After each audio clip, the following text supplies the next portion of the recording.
All right, everybody. Like we're live. Let's make sure there's some housekeeping going on. Make sure everything's working the way it's supposed to. Hop into YouTube real quick. Make sure we got the links and notifications. Says I'm live. Says someone's watching. So, hello, welcome. Let's see. Got my notification. Supposed to hop into YouTube real quick. Make sure we got the links and the.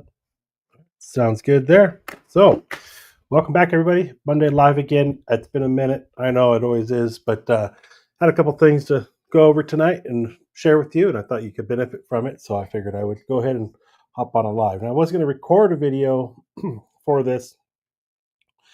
Ended up not, and just said I'll just do it live. I've already got a video out there like this, so I didn't think I needed to make another one. Although it probably wouldn't be a bad idea. Figured it'd be funner to open up live with you guys here tonight. So, what we want to do is, hey Roy, how's it going? Good day. How you been, bud? Get this off the table here. I got to keep some airflow over me.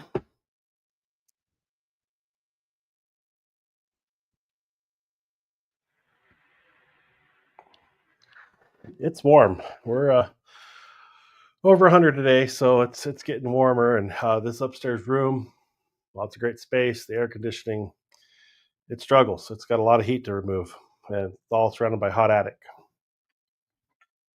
All right, so let's get that down here. That's clear here. All right, Roy's got a question. What is big red thing on your desk? This thing is a Milwaukee fan, M18 batteries. This thing's just a lifesaver for me. I have to have airflow all the time over me, and I don't know how well you can hear it. It's pretty quiet, but it's on about 30% right now. So we'll pump it up to say 100%.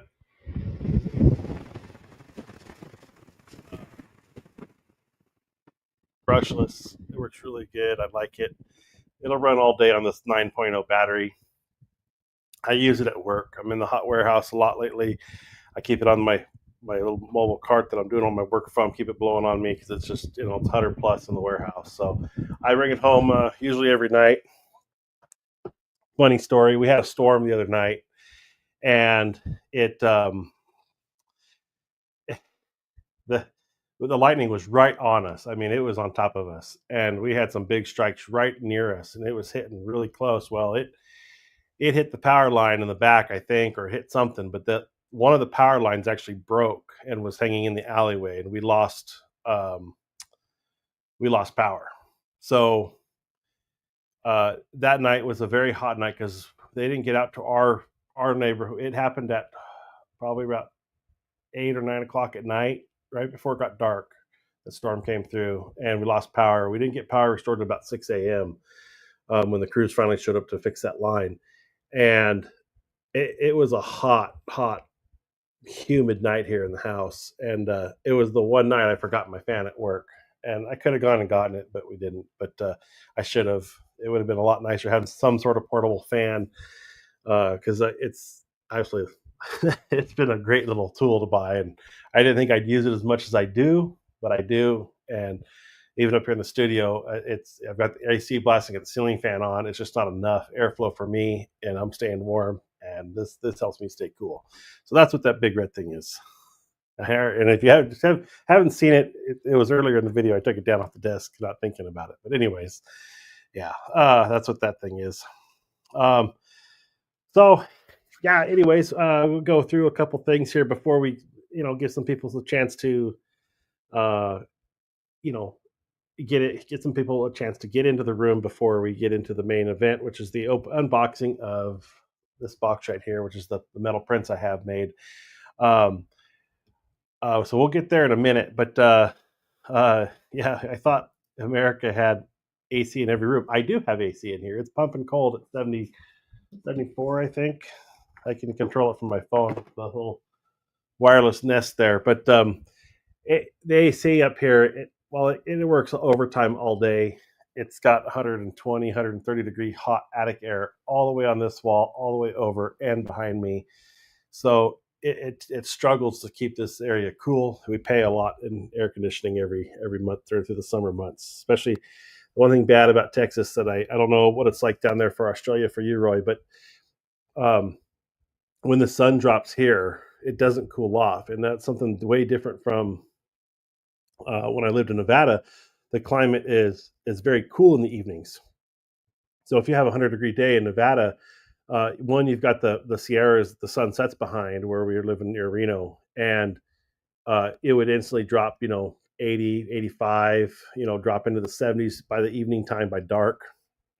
It was a really nice, real break from the heat.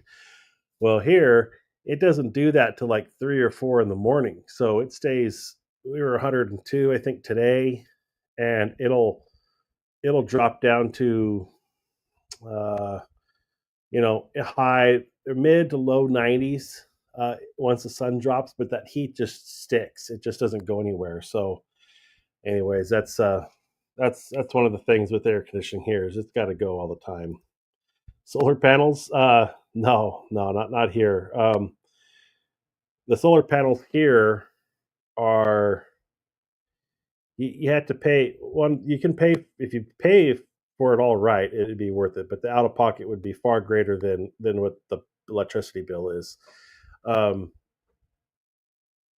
the main thing people do here for solar panels and they put them in is they just put a grid based solar panel system on their house, meaning they charge the grid. Essentially, the grid is the buffer, it's your battery.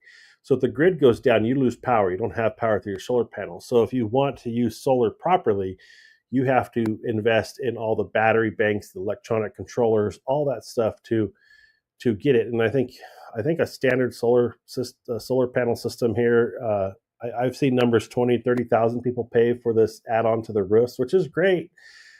Helps feed the grid, but you're absorbing that cost without much benefit from it for the electricity. So, at least in my mind, if you paid for all the batteries and the own backups where you could have power when the grid did go down, I'd be all for that. But I think you're doubling or tripling the cost of all that stuff, from my understanding.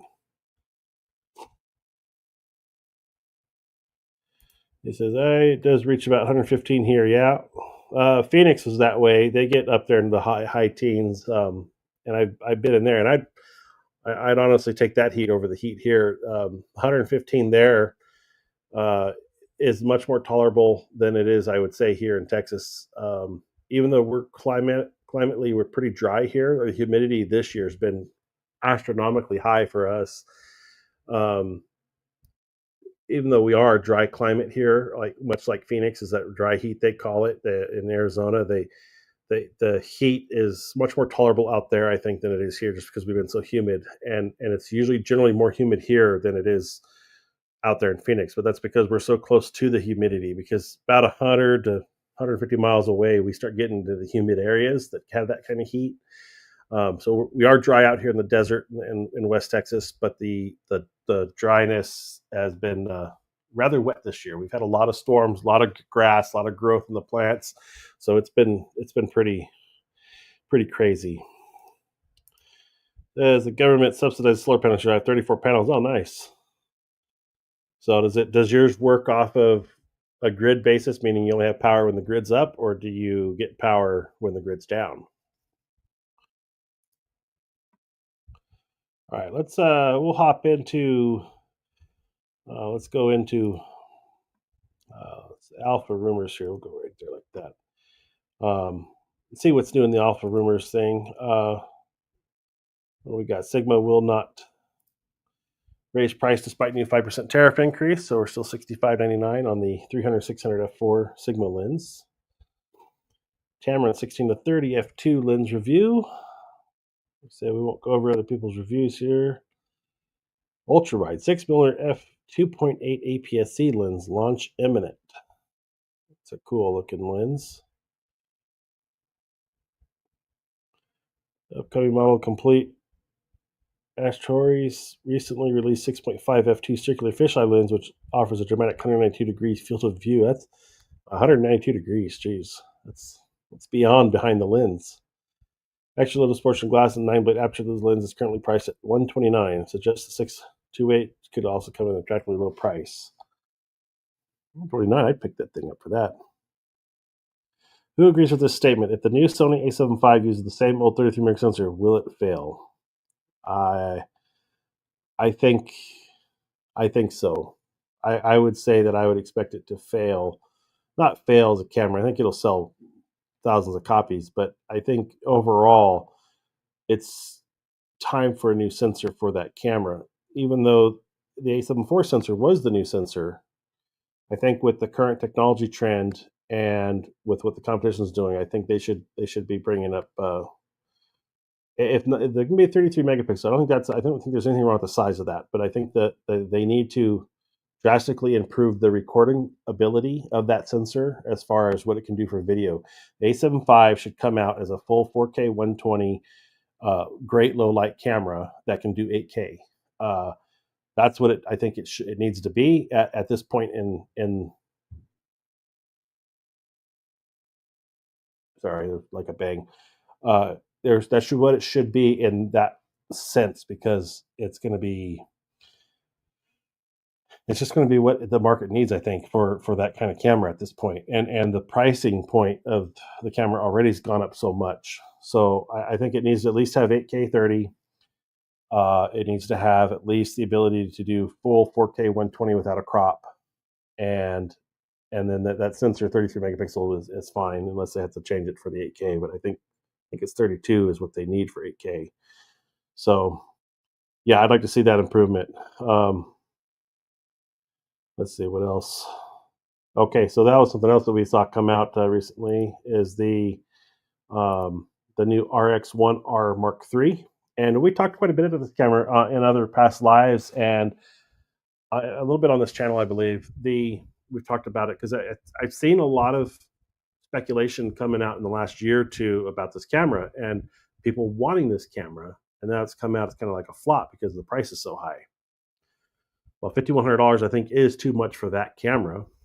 Um, I would like to see it down, in the $4,000 range, possibly. I think that's where that camera should be, or have a really really fantastic lens on it. Which, I mean, it's a good lens, but they should have it probably down more or less on the uh, optional side, maybe. As far as what lens would you like to have on it, maybe something like that for that kind of money.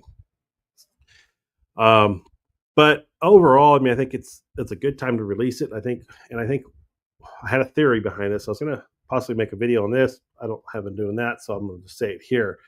My theory is Sony has a bunch of A7R5 sensors laying around, and they decided they wanted to get them out of there, so they built this camera. That's my theory.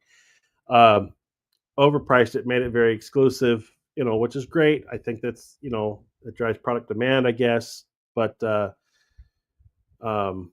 think Sony just wanted to move those sensors, and we're going to see obviously a new sensor in an A7R Mark VI that could be in the 80 to 100 megapixel range. That's what I think we're going to see coming, and that camera I would imagine is going to be priced upwards near the A Alpha 1 series, and we're going to see it in the $6,000 territory. I think that's just where cameras are going to go now. We've talked about in the past that I think it's conditioning the pricing of the A9 Mark III, the A1. It's conditioning us to think about our cameras differently, and rather than being so replaceable at cheaper $2,000 points, it's going to be more of a $6,000 point for the camera that'll hopefully last you a little longer. But I think that's where the market's going with the cameras. That's my theory. Let's hop in here to some comments real quick and see what we got. So Roy answered the question. Extra power goes to the grid for money, but without batteries, the solar panel stop, power goes down. Yeah, that's what it does here in the U.S. And I'm sure there's tax subsidies and stuff you can get if you get them installed.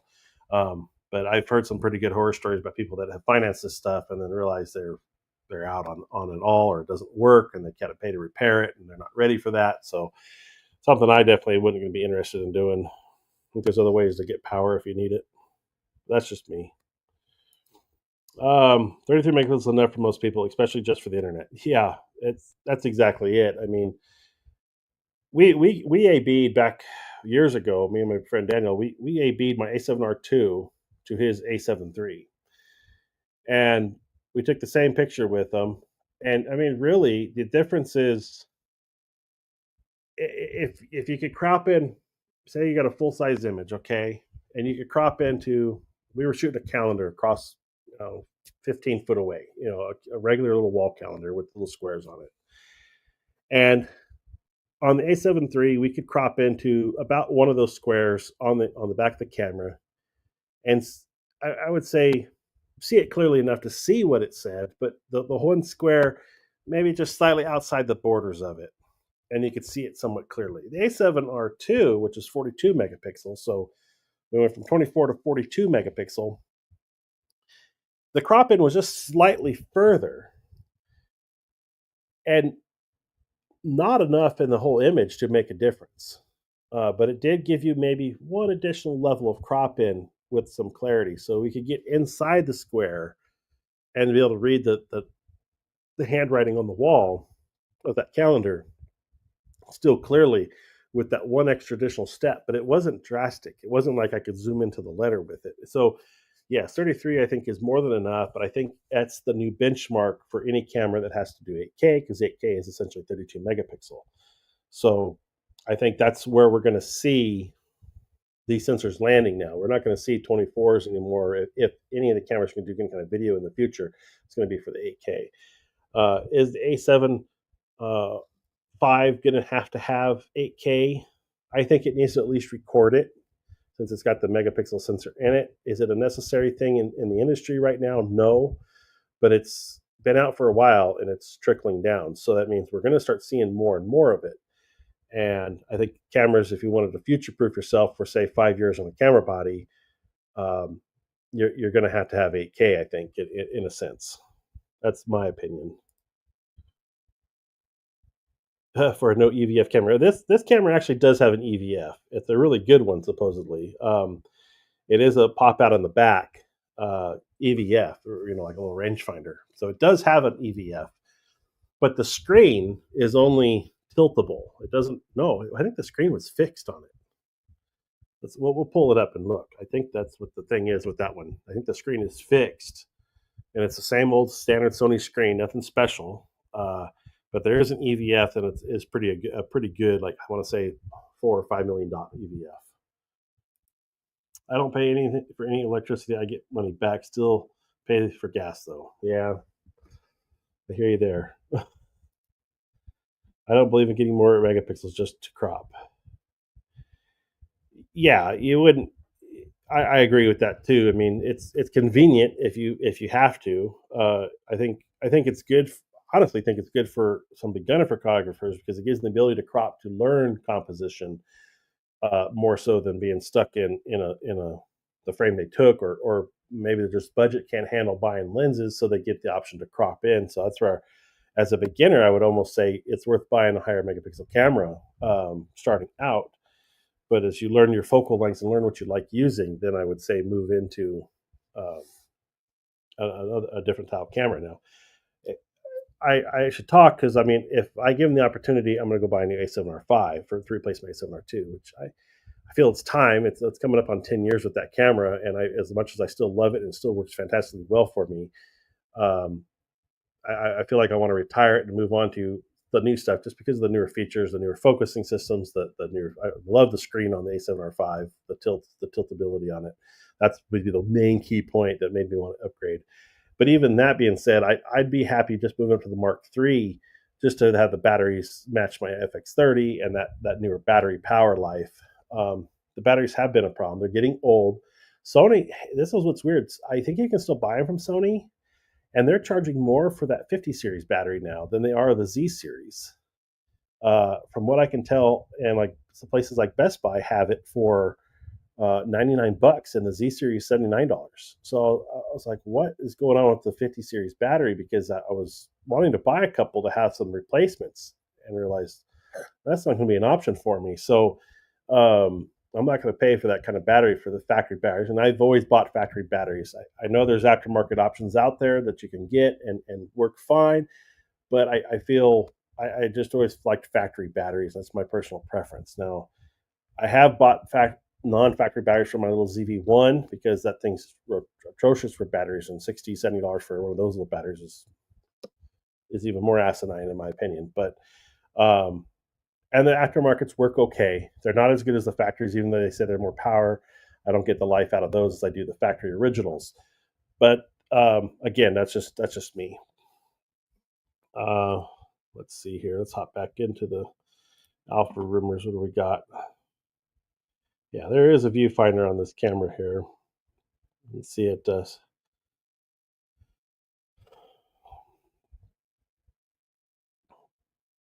Sam Young,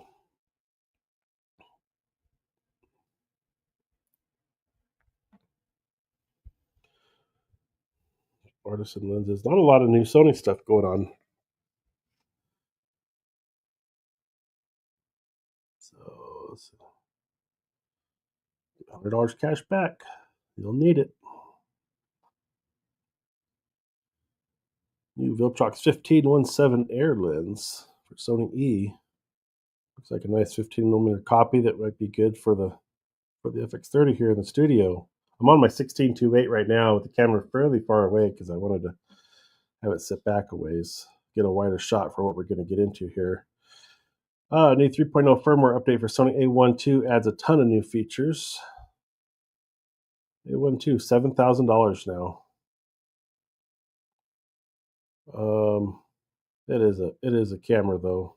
Let's see, what do we got? What do we add here with this one? Let's hop in here. Roy says batteries are my nemesis. Now I have to have a table dedicated to battery charging due to so many different batteries. I know that's I've always wanted to keep one battery system for my cameras, and having the two different versions can be troublesome having to carry it. Now, honestly, it hasn't been that big of a deal, but having to carry two chargers, or I mean, you may need two chargers anyways, depending how you're shooting. But it is. I'd rather just have a bunch of one battery to have on hand, and then have to worry about where the other two are at. I also hate things with built-in batteries. Always run down when you need to use them. Yep. I'll tell you, these Sony microphones I got, uh, they're great, but these obviously have a battery in them. But what I can't believe has to be charged is the hot shoe attachment on the camera, and it's not phantom powered, which it should be. But if that thing goes dead, or that you forget to charge that piece, especially on the studio tabletop one, you have to charge that piece for it to work. These at least go in the case, and they all charge up in the case. But the studio one, you have to charge that top one separately. And I don't know how many times I've gone to do something and microphone's charged, but that's not charged. I'm like, dang.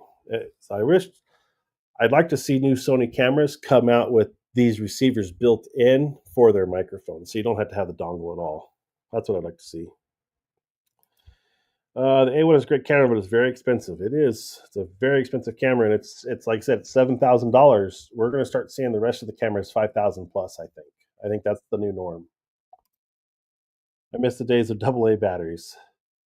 There's something to be said about someone buying stuff that uses AA's, because you could always go down to the convenience store around the corner and pick them up, and that's a good thing sometimes. All right, let's hop back in here. Let's read these. Oops, had to stage. Let's hop in here and look at these updates. So they adapts the display layout of shooting information for both horizontal and vertical viewing. So that's something I've seen some of the new cameras do.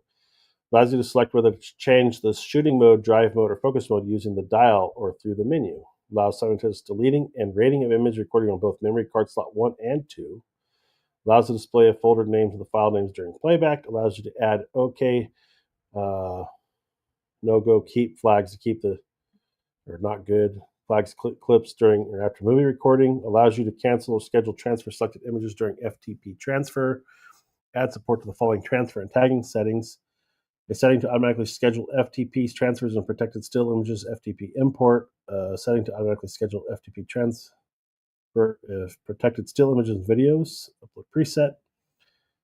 A setting to automatically protect still images transferred via FTP to FTP upload presets, version 2.30 or later. Transfer and tagging settings may not be available in some countries. Supports the following monitor and control apps. Oh, so they gave the A1 Mark II monitor control. Now this is something interesting. The monitor control app I have for my FX30 because it's a cinema camera and it gives me full availability of control right from my phone. Uh, so let's see if it'll connect without messing up this live stream. But the fact that they gave it to the A12 is impressive. Monitor control uh, app is necessary. Yeah. So they did quite a bit of updates on this. So let's see if it'll connect. I don't know if it'll connect while we're live streaming. The other cool thing is I can connect this thing now wirelessly to my phone and do a YouTube live from the phone using the FX30 as my camera. So if I'm remote, I can, and I got good cell service, I can go live, which I thought was really cool. So it's definitely something. Yeah, we won't connect while we're doing this live stream while it's plugged into the USB. I didn't think it would. I know I use it all the time when I'm recording because I can control all my settings and make adjustments over here in front of the light rather than trying to go back and forth to the camera. So it's a huge, I think, incentive to have the Sony monitor control app. All right, let's hop into our main event here. So we'll move this out of the way. I'm going to be moving around, standing up here. Let me get a drink real quick.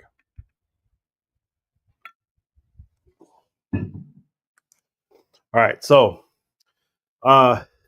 if you've been involved in my channel for any time, you know that I've done some prints in the past. I've got a couple videos out there about prints. Working with I did have one company reach out to me a long time ago called Uproar. Reached out and offered me some prints to do a review, which I did. At the time, I really did like Uproar. It seemed like a really good quality print. Didn't have any issues with them, but and I've got them displayed on my walls, and you've seen them in my lives before. I've talked about them. I've shown them many times, but is it coffee time? No, not coffee time yet. Maybe for you. You can go get a coffee.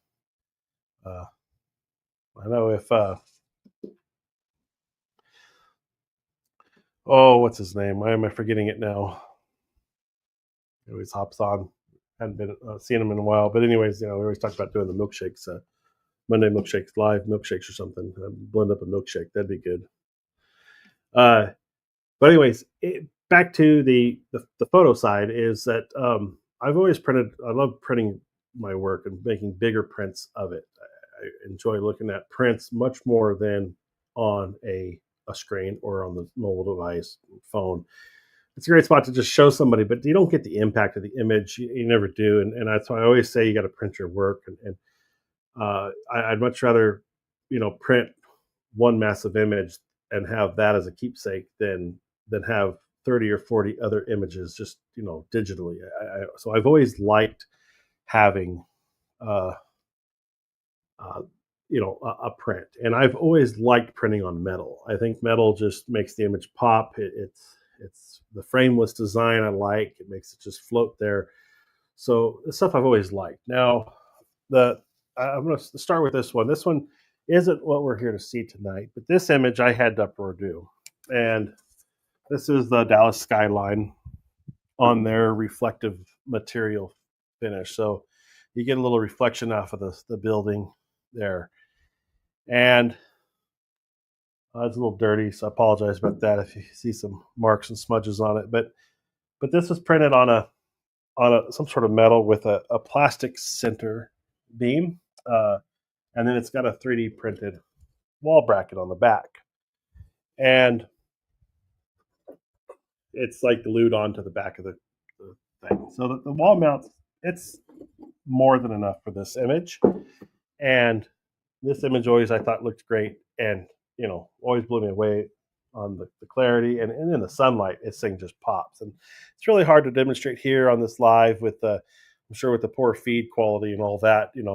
The sheen of the buildings, because what we're doing is this photo was taken from the Reunion Tower in Dallas, Texas, and facing the downtown skyline with looking east. So the buildings are reflecting the west sunset toward Fort Worth on the wilderness of the building. So that's why you get that blue and the orange in the buildings, because they're reflecting the sunset. So I always thought this image just looked really, really good, and I always really liked it. So recently, I had BayPhoto um, do this image for me on their metal sheen. And I can say there's quite a bit of difference. Let me grab it real quick.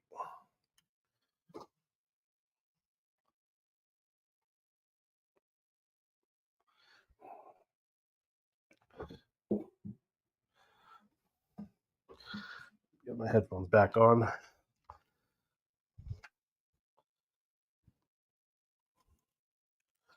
All right, so this is BayPhoto out of California. This is their version of that photo. Same file I sent, basically. You can see it's got a full metal back, metal foam isolator with little wall suction, or not, little anti-rubber, anti-twist things. But here's the image. And you can see this is a glossy sheen finish I did on this one. And it is way, way more reflective. And you can really see the detail in the shadows better. Everything looked really, really good. Of course, got my light, my studio stuff over there reflecting off of it much more prominently. And this is printed directly onto the shiny metal. You can see the metal grain in the sky. You can see everything just so much more clearer and higher detail. But I actually had a problem with this image, surprisingly. While it does look good, the shadows have a ton of green in them. And it was a standout of, and I don't know if we can see it here under this light, but I can really see it. It's really, the golds and the yellows should be more gold and yellow, and it's really toned down to green in person, and it's hard to get it, but I wasn't happy, and the only reason why I wasn't happy with that because I have two other prints I did of the same image, not this image. I did a two different sizes of another image, which I'm about to show you, and the shadow detail and because they're night sky shots, they had a lot of green in the sky, and it just doesn't look like the way I like it. Well, BayPhoto does do their color guarantee with their accuracy as long as they do the final coloring on it. If you don't, you can submit your photo to BayPhoto and say, "Hey, I just want you to print it what I send you," and they'll do it. But it's on you if you don't like it. I opt for their color correction, which does go in and correct the image for brightness, exposures, tones, stuff of that nature.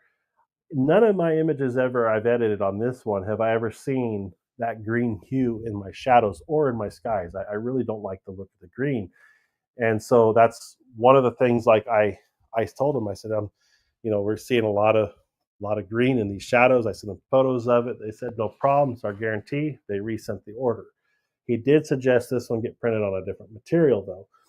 So I can't remember which sheen he picked for this image. So we're going to find out here in a minute when we open that one up and see what that one is. But this is the sheer finish from BayPhoto. And it does look fantastic. I do like it.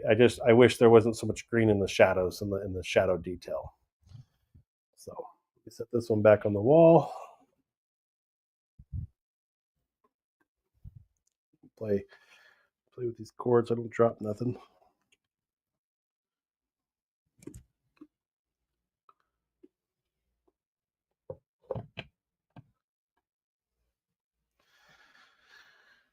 All right. The other image we got here, this is a 20 by 30. Again, this is what they get on the back of a BayPhoto image. Nice, all aluminum metal picture. No insert. No center core. It's a sheet of like aluminum. You get the foam backing. This is optional. You can get different back styles when you buy them, but this is the foam backed aluminum stuck to it with the hanger spots, so you can really hang it up nice. But let's see if we got this one. This is just a glossy print, not sheen. Oop, getting my cord back, guys. See how this looks on the camera here. This is the Milky Way. One night in some really dark skies here in Texas. Sat on a ranch, had the cactus out there. Actually, believe it or not, this is we were out there in we were out there roaming the ranch with the gator in the middle of the night, trying to get just move around, looking for pigs, and stopped to relieve ourselves. And I was sitting there looking up at the sky. Oh, that's a photo right there. So yeah, that's the behind the scenes story of this photo. But had the camera with me, set up the tripod, just using my phone flashlight for the cactus to illuminate it a little bit. It was windy, so this bush here is a little blurry because it was moving. But this is a one exposure image, not double exposure, nothing like that. And that's the way I like my Milky Way shots is single exposure. So try to keep the light off of it there. But anyways, again, uh, a lot of like just it may not show it in the camera here, but the whole sky isn't black. It's like a green grayish color, and I wasn't happy with that look on this particular image. So I asked him to pull that green out of the blacks and the shadows a little bit. The green on the cactus is fine, of course. That was intended because that's the color of the cactus. But I wish I had a different colored light on them. I did play with white balance a little bit because it was just my phone flashlight's all I had with me out there. I take that back. It may have been a headlamp, but I can't remember specifically which one I used. I used both, but both of them are that really daytime type light. So this is this image here. A lot of pink in the stars uh, that came through on this one, and the core, of course, and then we got some clouds obscuring it. So a lot of things going on in this one, but I really did like it. But again, it had that green tinge in it, and I know it's hard to see through the camera here, but it wasn't what I wanted, nor have I ever seen that green tinge in anything I'd done with these images. So I kind of questioned myself on those.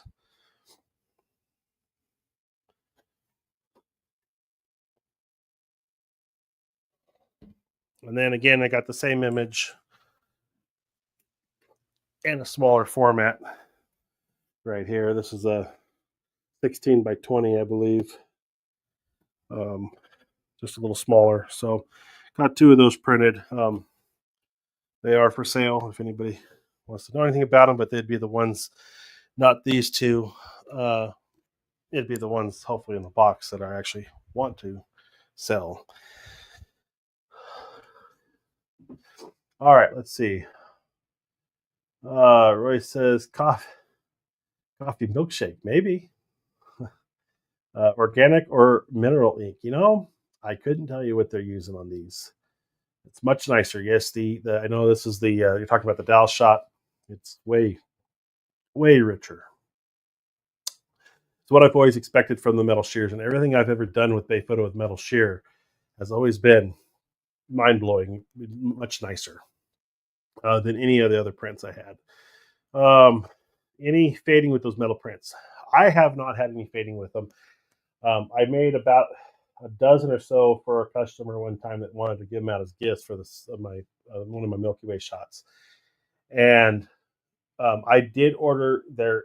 I can't remember what they call it on their website. I have to go on and look, but there's an optional coating you can do. It's like 20 or 30 bucks more that puts a protective coating on it. I didn't opt for it on these because I knew they'd be inside, but I would say that if you want something really special long term, opt for that coating and get it because obviously it's gonna protect it from fading even more.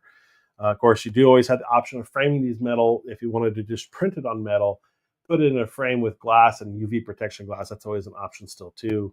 And I've always wanted to do one of their acrylic prints, and I haven't yet, but it's coming. I want to do one of their bolt through acrylics on something really nice.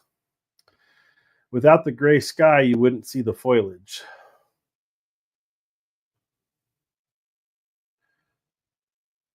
Well, I don't know what you're saying on that one because to me the sky looks green, and everything in the shadow was printed green. And they said they could have had a print problem at the time, and that's why they just went ahead and reprinted it. We're about to find out what the difference is. And we'll AB them here. I printed a lot of 20 by 30s back in the settings before I went pro. I think it's a great size. It lets you to kind of explore the image a little bit better without being too blown up, I guess. Put it that way. So, all right, guys, let's I don't know, I'll put that up there. Okay. Get this box over here and see what's what in here. I guess I don't have any need for my headphones at the moment. I'm not listening to anything, so we'll go ahead and get this thing up here and see what's what.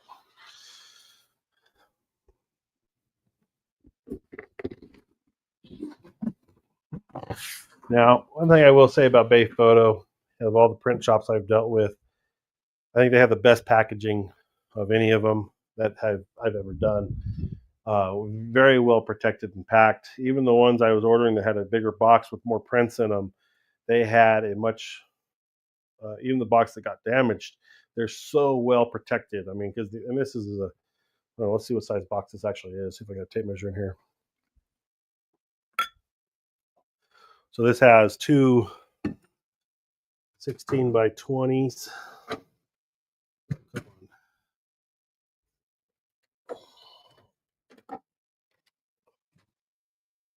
So this has two 16 by 20s and one 20 by 30.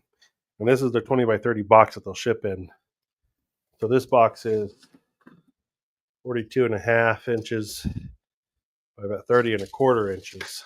So got a lot of crush protection on this particular box. And then the way they package these things gives it a ton of more protection.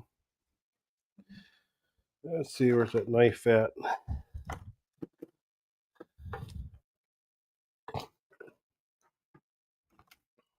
I always had a knife right here for unboxing, and I've moved it.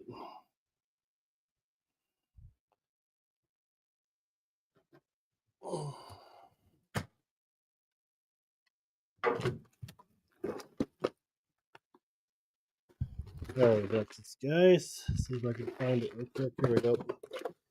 Next best thing, box cutter. Appropriate. Alright, let's get this guy.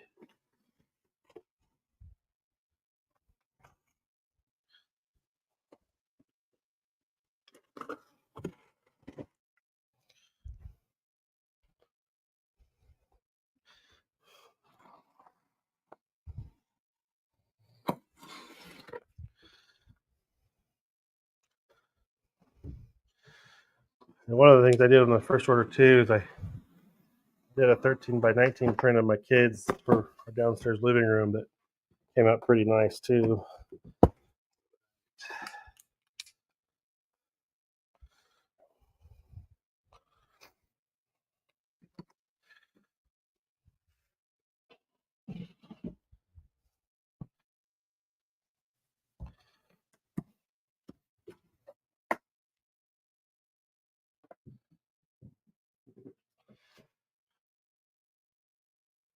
All right, so first one is our big, oh, this is the two small ones here.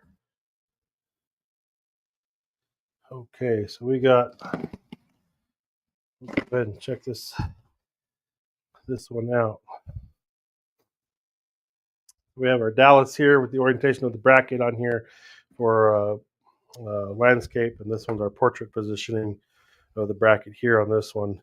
So as you can see, their box, they tape these things to a piece of big cardboard, wrapped in plastic, nice and tight, and then they tape them down to the whole edge of the cardboard, really well protected. Sorry about that if I bumped you.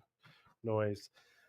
Just always like the way they present this in an unboxing for you. It's very, very well protected.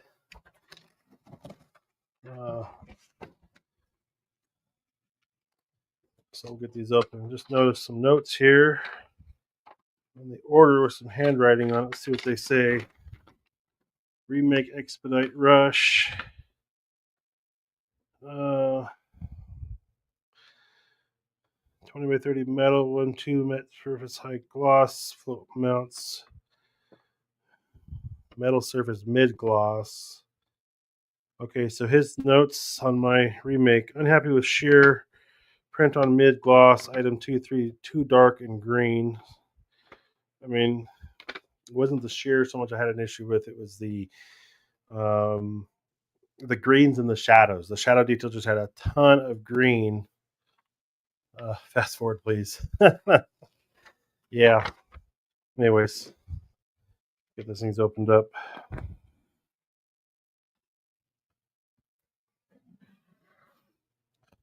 All right, let's see. Let's see.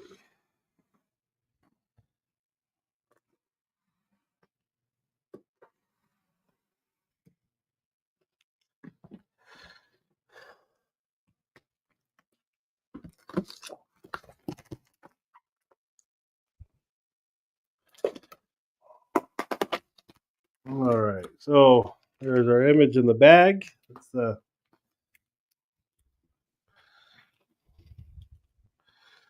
see how the color looks on this guy.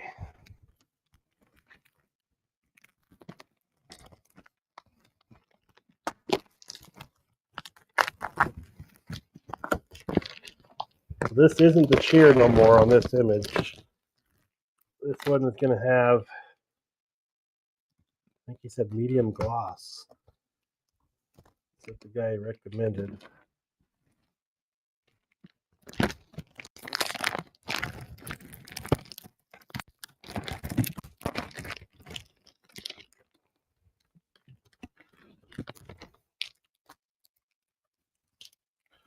Come on out of there.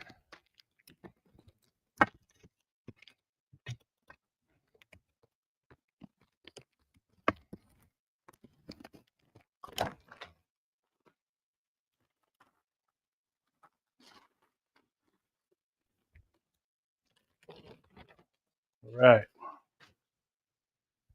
Here we go. This looks a lot better for the shadow detail. We can see the gloss finish, it's a little bit more matte with the light reflection the way the other one did. Still get a lot of shine in it, but it is printed on white, so you get a better balance. The shadow detail looks way more natural to what I intended. I do like that. Need to try to clean it up. But that looks really, really nice. What do you think about that, guys?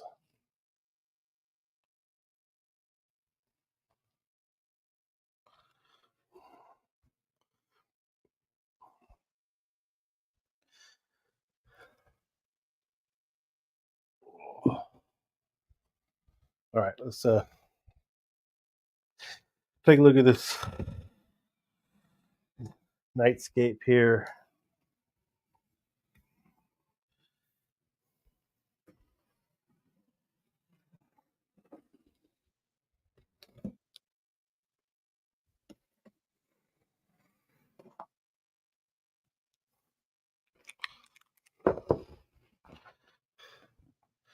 Best yet, where it says.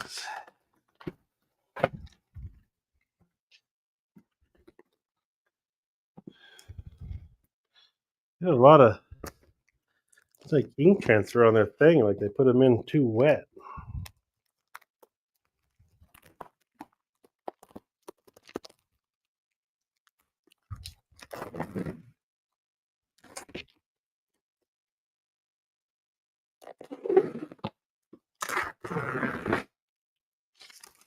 The whole process get these things opened up.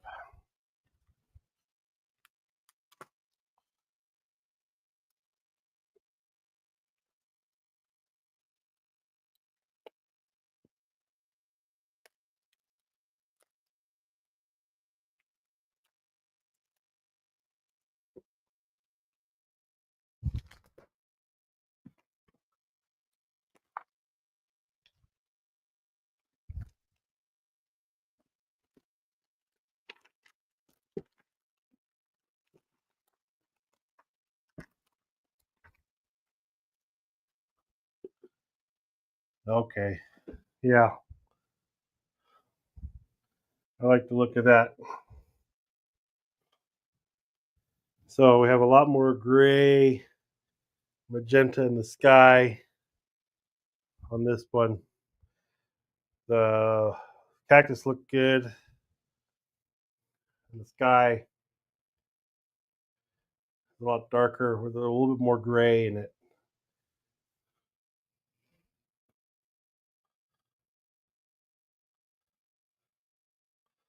Let's see here. Let's A/B these things, see how they compare.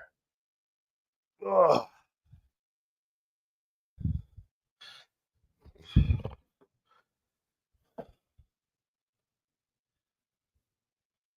You can really see the green versus the magenta in these two.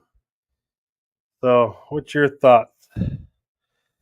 It's hard to see the green that I was complaining about alone, but now you can really see it.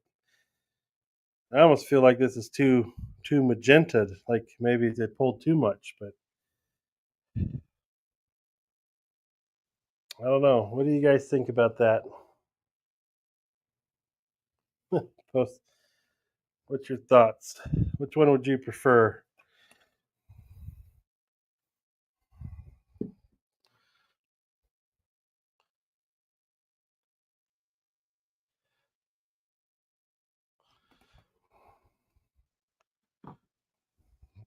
It's hard to tell in the right light which one's which. I mean, as far as which one might look better on a wall. Let's see. Got the same shine reflection.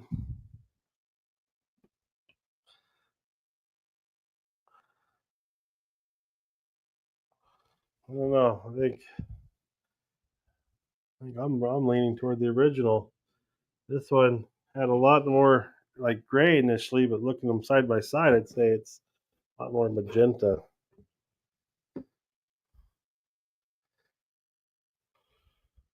Magenta looks more like a problem. I agree. I think this is the original. This is the fixed.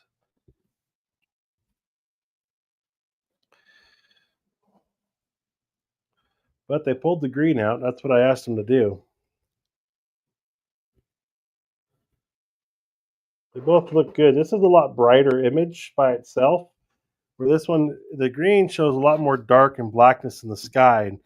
And I don't know what they had to do to print them necessarily and what the differences in their printing uh, techniques, but uh, obviously the magenta one doesn't look nearly as good as this original one that they selected, that they printed off their color grade. And then after asking them, hey, it's just way too green, you peel the green back. I mean, I think they went all the way back. There should be a happy medium between these two, I think.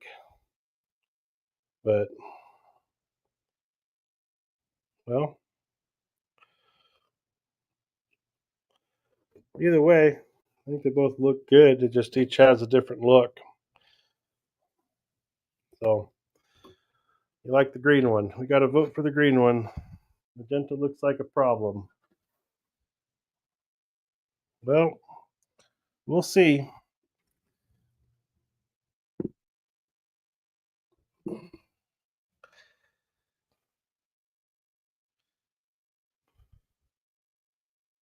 We'll see. The magenta looks good sitting there. Uh, the green in the tones definitely bring out a lot more of that. What do you call it? The red, where the green brings the sky darker. Even though I still just looking at it, looks green, like the sky's green, and it's not green. It's not supposed to be green. So I think their balance is just they went too far, skewed the other way personally. But I don't know. I keep calling them saying, "Yeah, this ain't right. You guys got it wrong." I don't know. I'm happy with them either way. There's the 20 by 30 box. Nice protected corners or edges. They wrap it around with band strap. Thing is very well protected here. So let's get it opened up. See how it looks. It should be identical in the print as the green one, or I mean the smaller one.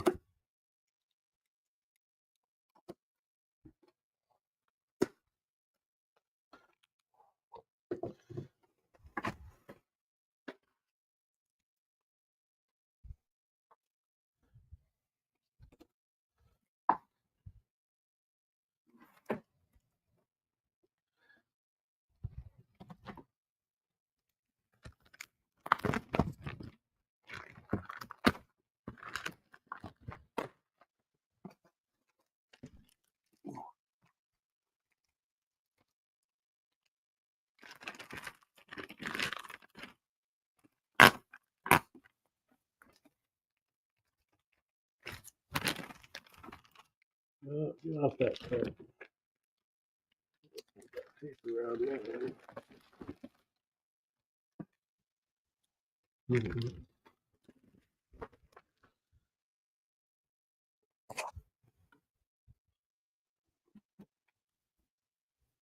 What do we think, everybody? A lot of purple, magenta, a lot of gray in the sky and the purple. I think they did a good job hiding it in the other one. It's just them color grading it, but still looks really good. I see. It seems like there's a lot more detail in the core. Like they definitely raised the exposure of the sky, I'd say. You can call them and ask; they'll tell you exactly what they did too. That's the other nice thing about BayPhoto. Yes, this one would be still magenta. It should be an exact duplicate order from my first order for the 2 copies. They did their adjustment on this one to pull it out. Where's our other big one? Side by side again. You'll see they are in fact the same.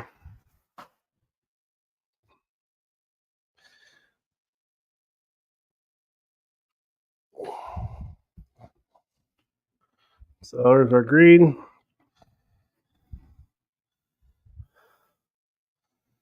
Come on.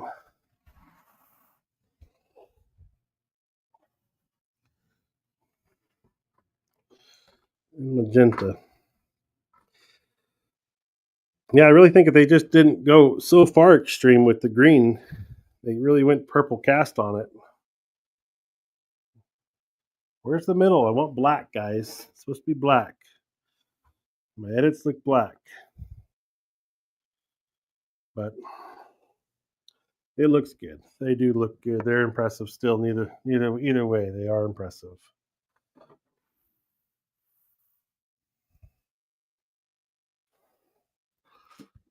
Oh, let's see here. This. Put these things. We're gonna bang them up.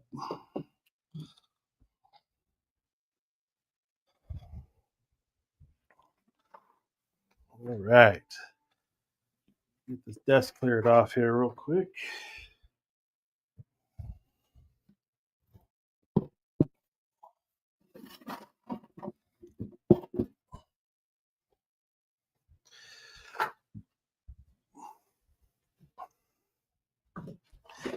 In my first initial order with them, I placed an order for a Milky Way shot and got the results, and it looked good. So I ordered it again, and somebody else color graded it, and actually got a totally different result on my second order. So I called them and said, "Hey, these images look way different. What's going on?"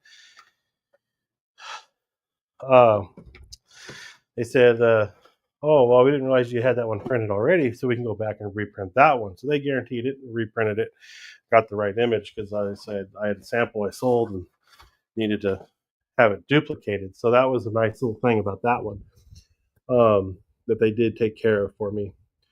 So still very happy with BayPhoto. It is, Roy says here, it's difficult, a difficult print. Need more light on the foliage. Yes. Um, it would have been good to probably do a double exposure with a little bit of focus stacking in it because the cactuses are slightly out of focus on that image. But again, my preference is one exposure, and it's hard to do that at f1.4 at night. But I do double stack sometimes. I've done it in the past. I like to have my foreground elements much further away. That was just a spot on the side of the road. I thought, hey, there's a shot. I'm going to go ahead and try it. And overall, I've always liked the digital copy of that image, so I printed it, and I am very happy with it. So that's what I'm happy with, and we're good with that. Look at this in here. What we got going on here?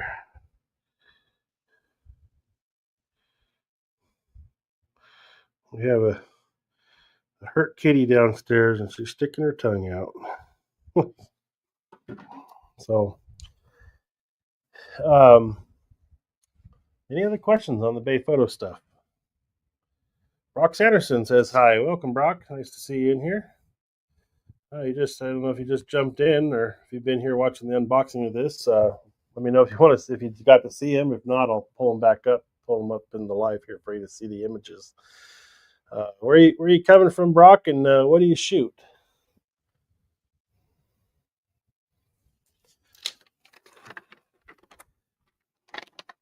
Get this moved out of the way. Here's one of my samples from one of my first images I printed. This is a just a sample one I did of on sheer of the Milky Way. This is one of the first ones I did, and you know this one had, I always thought, had a lot of brown and gold in it, which I always kind of liked. But the horizon was gold on this one, and I have another one right here that's on regular.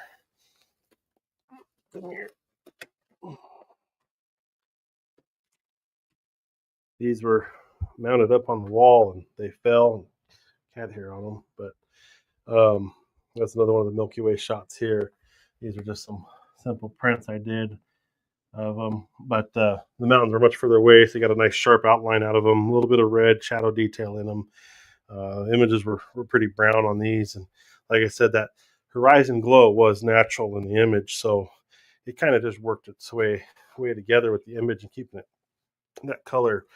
The problem with sheer on a Milky Way shot is you pretty much lose all your star detail because you need that white to make the stars pop. So I don't know how well we can get in there and see that, but there's just no star detail in the sky as compared to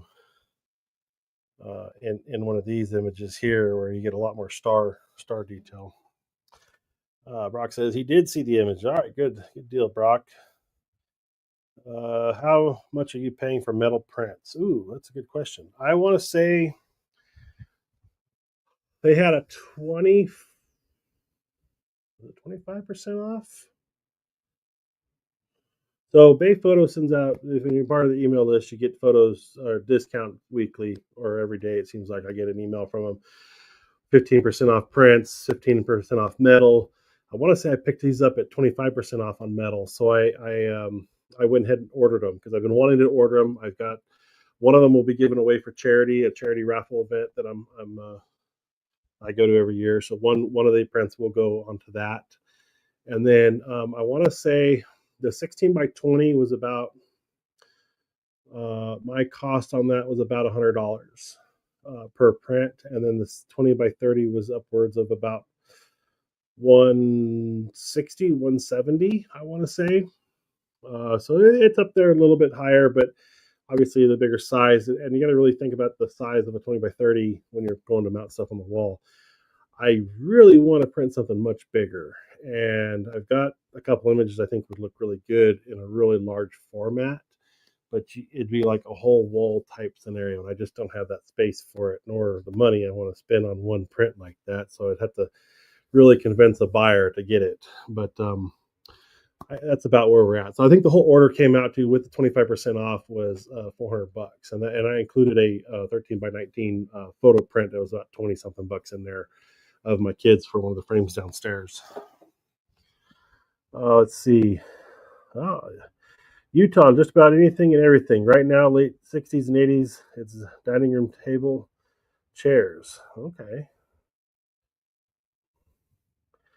How am I able to show you? I have no teachings, no classes. So, oh, wait, here we go. Here, I missed one. I have some amazing shots of sunrises on my Pixel 5 a few years ago. Awesome, man. How am I able to show you? I have no teachings, no classes.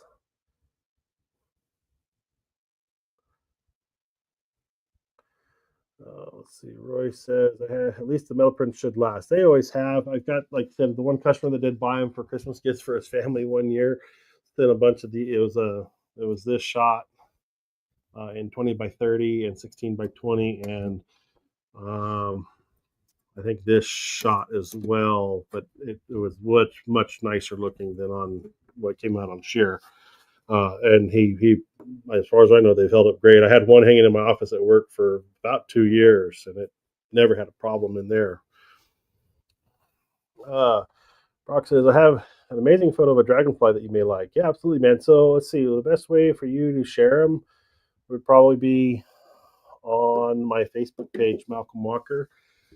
I should be able to find it through my channel. You could share them there. I believe that's open to sharing for people. Gorgeous. I'll look at those prints later.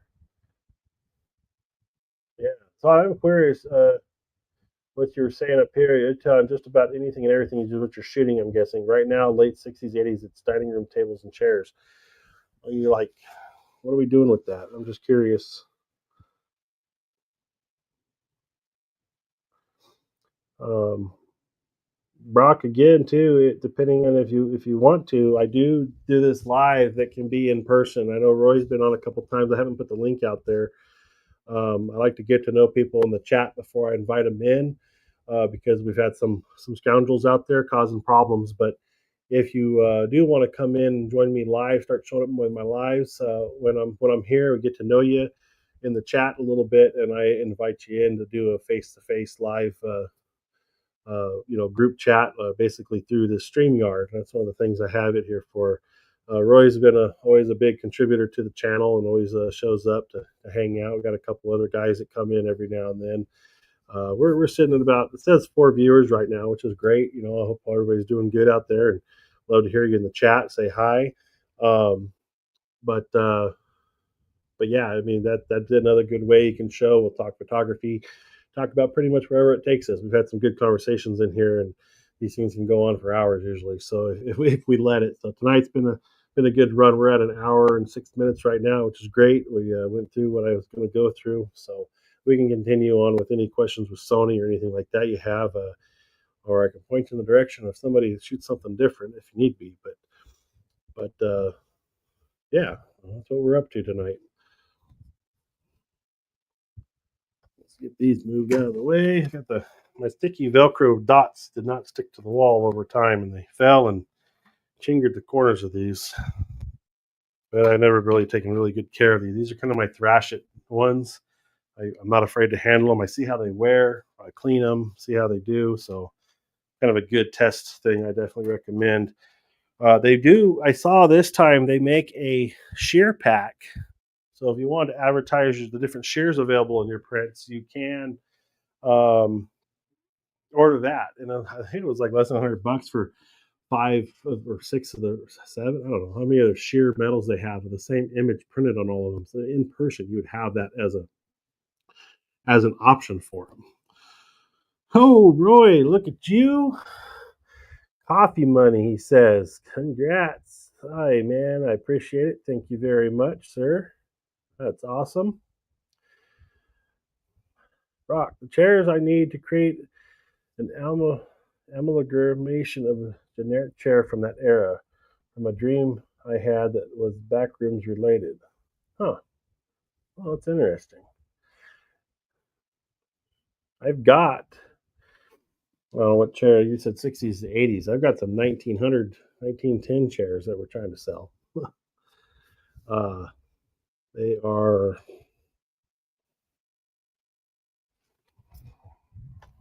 look, I got them on Facebook. They're nice chairs. I know that. They haven't sold yet, but I'm not going to give them away either.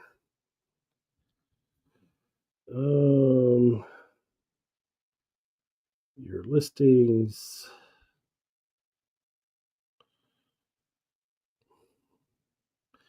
These are vintage antique Sprague and Carlston chairs. I've got 2 armchairs. Let's see, what does it say?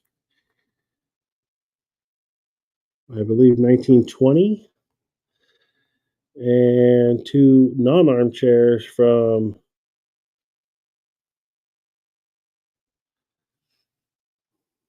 I know I figured out the date. Oh yeah, May 10th of 1912 is what I figured out on that one. And this one is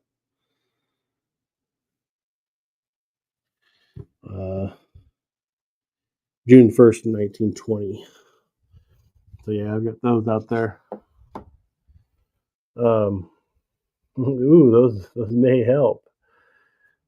Yeah, they're 1680s, 1780s. What is he saying here? He says 60s and 80s. It's a dining room table chair. So that's to me the 80s dining room chairs like those oak chairs with the swirly lion looking head on them that we all had growing up, at least in my era. My wife collects antiques. I think I've become one of them. Yeah, as long as she doesn't decide to sell you for money. I found the exact chair. Thank you. Awesome.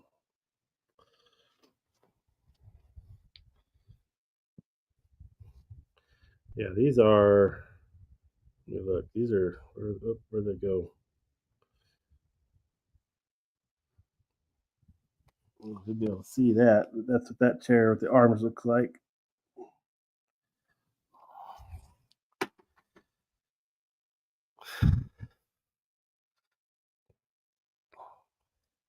All right. What's next? What's next, guys? Any other questions, comments, concerns? It's not coffee, but it's unsweet watermelon tea. It's fantastic. Roy says, wife wants me. Got to go. Great show. Hey, Roy, I appreciate you coming in. Always a nice pleasure having you here. We'll see you on the next one, bud. Maybe we'll still be on. You'll hop back in sometimes. We do that too. Chair out. Sit back down.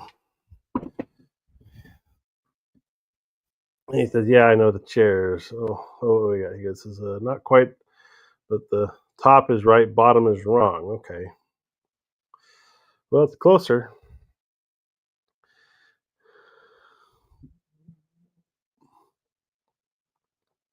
I'm going to be going to play games with my parents. All right, man. Rock, you have a good one. It's nice seeing you in here. Thanks for stopping by. We're going to hop into some photography stuff here. Let's see. Uh, Tighten up a little bit. Let's do some housekeeping. Let's move this camera in. Tighter shot maybe here. Like so.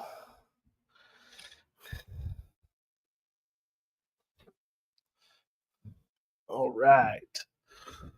Done with the photo prints. Anybody jumps in, wants to see the photo prints, let me know in the comments. I'll pull one up, show them to you, so you don't have to wait to rewatch this whole thing later. Don't expect any of you to want to sit through that boring mess. But anyways, you're always welcome to watch later. And if you are here watching through the boring mess, hey, thanks for coming in. Let's see. We haven't finished going through our alpha rumors. Let's jump into let's go back into our alpha rumors here and see what other things we've got that are going on. All right, we just went over the A12 updates. Let's see what else we got. Initial skepticism fades as reviews turn positive for the RX1R Mark III. So, what are your thoughts on the RX1 Mark R1 RX1 R Mark III camera? I've always thought, even in the past, that it was a premium camera. Like even if the price is 3,000 plus, you could buy a whole say 7R4 or R2 for that price. So why would you want to buy a singular body only? Well, it is compact. It does have small package with smaller lens, 35 millimeter fixed. So it's got a lot of potential. But this new one is really shown to be, I think, a lot of it is premium in the dollar amount, but they kept it simple and I guess really high componentry, simple, simple logic. But the skepticism of it was that they used a lot of old tech in it. Like this camera is essentially 5 years old, and that's not what people are going to want, and this kind of price point. I don't know. It's hard to say. I guess if it sells, it sells, and the people that are going to have $5,100 to burn on a camera like this won't have a problem spending $5,100 on a camera like this. That's it. That's it at the end of the day. So it's not for everybody. It's not meant to be for everybody. It's meant to be somewhat exclusive. It's meant to be by somebody who's can drop $5,100 like they're buying a cheeseburger for lunch. That's what the camera's meant for. And ultimately, that's where Sony's trying to reach into that pockets of the Leica crowd a little bit with that. I think I am going to try to get one for review on this channel. We are going to see if once the initial uh, review is through the period, I'm hoping to get hands on a sample one from Sony. I did ask for one. They said they'd see what they can do, but they have a very limited number of them available. So we'll see what happens here as time goes on. Rock says top is this, bottom is yours. Right. Or night. Top is this, bottom is yours. I'm not sure what he's going off of there. Let's see, did he find my Facebook page? Let's see. I haven't been in there to check in a while. Let's switch users. I have this Facebook page. I'm honestly I'm terrible at maintaining it. That's not the one I want. There we go.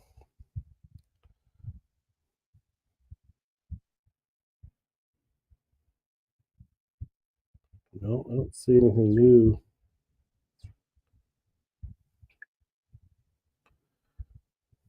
Nothing new going on that page. Like I said, nothing's really going on with it, but I figured I'd check. Okay. All right. Let's see here. So it'd be cool to get my own copy of one to try out to share with everybody to see. I haven't watched anybody's review on it. I did watch Fro's note taking shots on it, but he didn't have one in hand at the time. But I haven't watched anybody else's, like Terry Warfield. I haven't watched his review. Um, Sony financial statement hits at new tri-layer sensor, 2-layer stacking, further character enhancement, pixel logic. Interesting. Fireside chat for investors.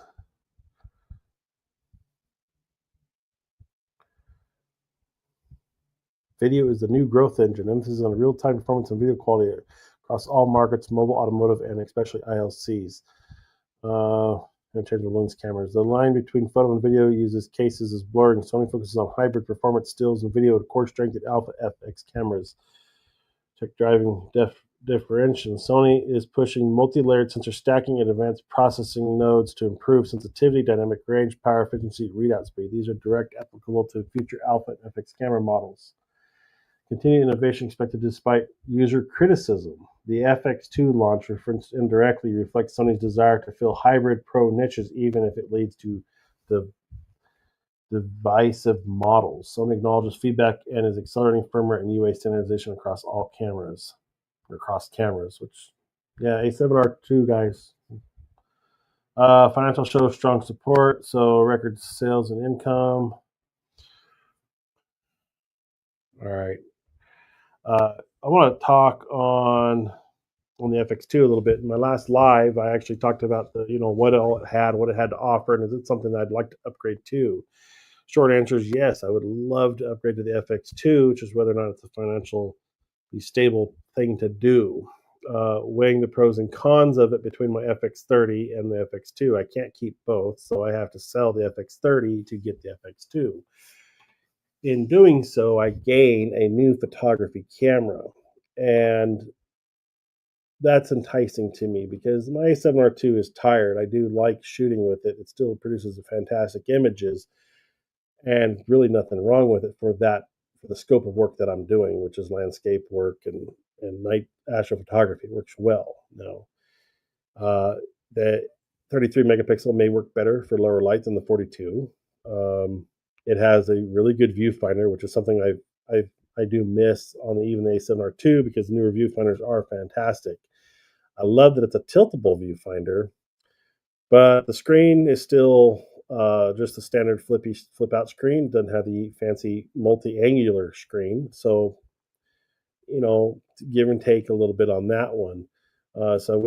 It's the toss up of do I get an A7R5 or buy an FX FX2? If I buy an A7R5, I almost have to sell my A7R2, which is a camera I said I'd never sell, and I don't really plan on wanting to sell it or get rid of it. So I'd much rather have it sit on the shelf for years to come for what the value is out of it. Because I get less than $1,000 for the camera alone, and it just to me it's not worth selling. It's still a really good piece of equipment. Maybe I'll get lucky and it'll just stop working, and I'll be able to just put it on the shelf and not have to worry about trying to sell it or not. Anyways, the FX2 though, I would like to be back to full frame. I do miss the full frame look of the A7 III that I got, compared to the FX3, FX30, which is the APS-C. Right now, I'm on a 16 millimeter at this focal length, and I'd much rather be full frame at 24 millimeter to achieve this shot. And this is my ideal shot in the studio. So, functionality wise, I think it makes sense for me to get a full frame FX2. I don't shoot with my A7R2 strictly for the reason that it is older and won't do live streaming. It won't do some of that stuff. Now, changing up the FX2 doesn't change that. The FX30 is still a much more capable camera for video than the A7R2 ever will be. And with the high heat and the heat issues I do experience here in Texas, the FX series is an absolute must for me on a gimbal. I cannot run a standard body without it overheating. So that I've never, and I've talking some serious heat days, and I've got a heat test to prove it on my channel. The FX30 handles the heat. It doesn't care. It just works. I've never gotten a heat warning on it.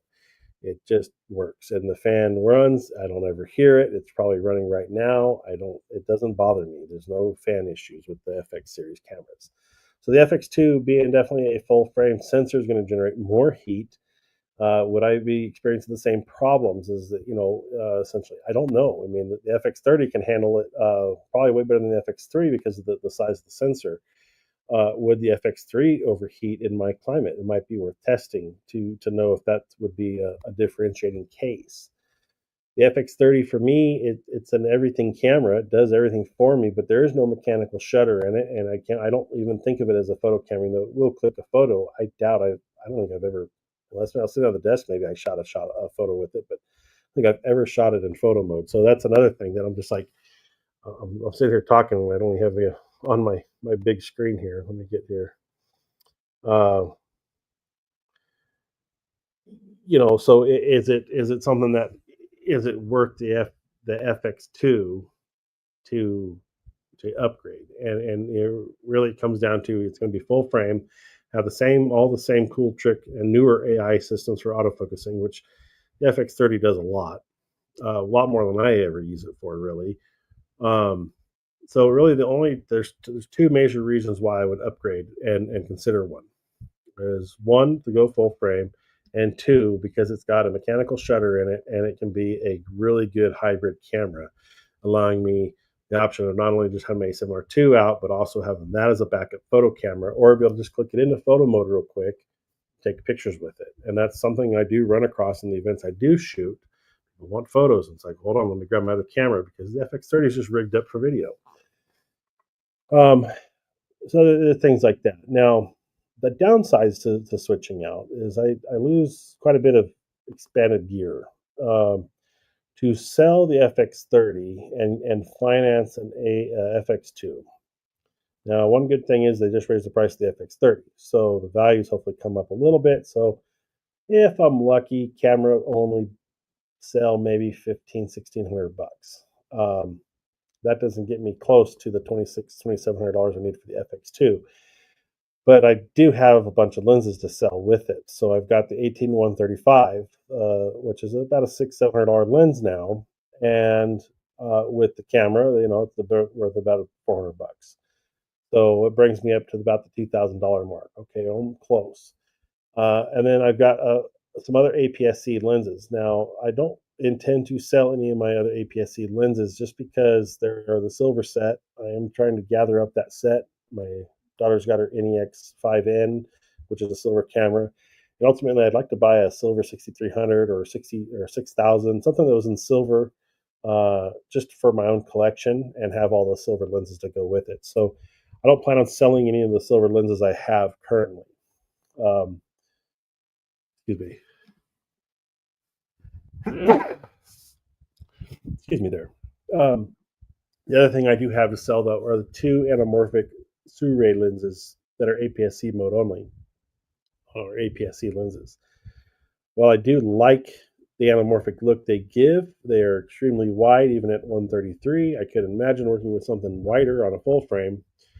Both lenses are worth about $600, in the pair. So I'm right there at the value of an FX2. Now that's selling my FX30 with keeping the top handle, because I could essentially sell the top handle with it. It's hard to justify keeping it in the fact that the top handle, I've just never used it because I don't have an XLR mic. That's not to say I won't have one soon. I do plan on buying a decent XLR microphone for the cinema rig. Just something I haven't needed it for any shoots yet, so I'm using the Sony Digitals. The top handle has the huge downside to me of not being able to use the Sony digital microphones that require the hot shoe. Once you're plugged into that, you have nowhere to plug these things into unless you just go analog with them. And that's while it's an option, it's just wasting the resource of it. So then you may as well switch out your mics and not use the Sony stuff. So I don't need the top handle. I like having the top handle. I think it'll shoot great with the top handle if I handheld more, but I do shoot gimbal more. So I haven't ever really used the top handle at all officially to say I had to have it. I like the aspect of having multiple channels and having the microphones run into it. I do have my Rode set that can go into it. So I've got a lot of options and availability to use it, as well as I do plan on buying a really nice shotgun boom mic for it, but I just haven't yet. Uh, so what do I do? Who's the FX2 for? It's for somebody like me. I mean, that's really it's. They even talked about it. Um, Being a director's camera, for a professional side of it, because they give all the cinema features and stuff and a nice handheld thing with a viewfinder. I love having the fact it has a viewfinder. I do miss the viewfinder not being on the FX30.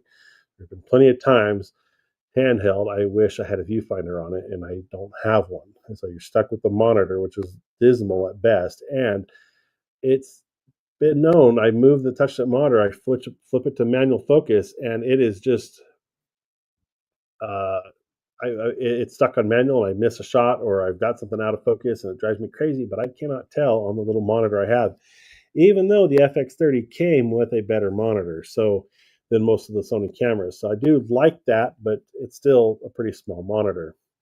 The FX2 obviously isn't going to solve any monitor issues for me, so it's kind of a mute point right there. Hey, we got Matthew in. How's it going, Matthew? What's good? I returned my Field World monitor. It wasn't very intuitive and kind of heavy. All right. Check out. Where's mine at?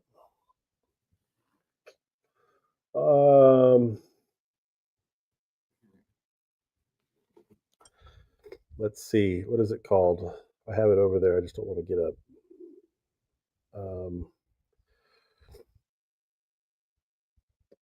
right. I guess I'm getting up. Let me grab it.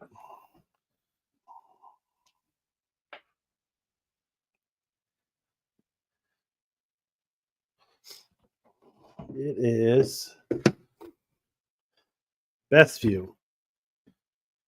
And sorry for the click. I hit the microphone. Best View. This was an inexpensive monitor. It was less than $200 for a 7-inch. I don't know if I showed you guys this one. Hot swappable dual Sony L series batteries, so that's nice. 2000 nits, very bright monitor, touchscreen. Looks like I cracked it. It's just a mark. It's heavy with batteries on it. I mean, it's not heavy like this, but you get some batteries on here, mount on your camera, carry it around all day. It gets heavy real quick. I kind of wish I'd bought a 5-inch, just because it's a little smaller for the gimbal. But the 7-inch works great in the studio here. I'm not using it tonight, but when I usually record a video, I'll usually put it up on the HDMI so I can see a lot better. It does false color. It does all the trick, photography stuff. It's not as intuitive though. Probably like the Freewell. It's all touchscreen, which is nice. You didn't work your way through it. but you got to spend some time with it, really get to know the equipment. Um, so that one is a nice one. I think I paid 170, 180 bucks for it. It wasn't very much at all. It's a good option. I did some filming at an outdoor concert and didn't use an external. Was able to shoot vertical or horizontally. Also realized how convenient the Polar Pro maglock is in the real world use. Yeah, I bet that is very convenient. I've got the screw on, P and VMDs, and while they're a great filter, um, they're cumbersome if you got to pull them off quick. So the maglocks definitely sound interesting to me. I also really don't care for the cast of the P and VMD, the 2 to 5. It gives a really goldish glow on your footage that I just don't care for. Obviously, it's correctable, but not as noticeable on log as it is when you're just trying to film something easy outside without log footage. What's your thoughts, Matthew, on the FX2? I'm debating selling all my APS-C gear in the FX30 to get a FX2. I think the only benefit for me would be that it's full frame and that I can go up to. Uh, it's a photo camera. It's straight up a photo camera in the center of the body, which is something I've always kind of wanted. But it's got a mechanical shutter, which the FX30 doesn't have. So it's a little bit bigger and bulkier than the FX30, although the size never really bothered me.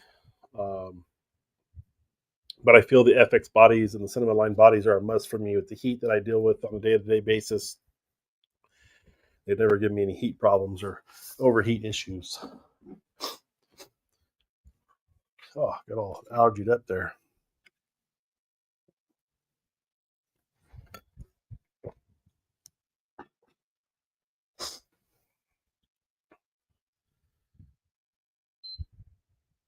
Oh.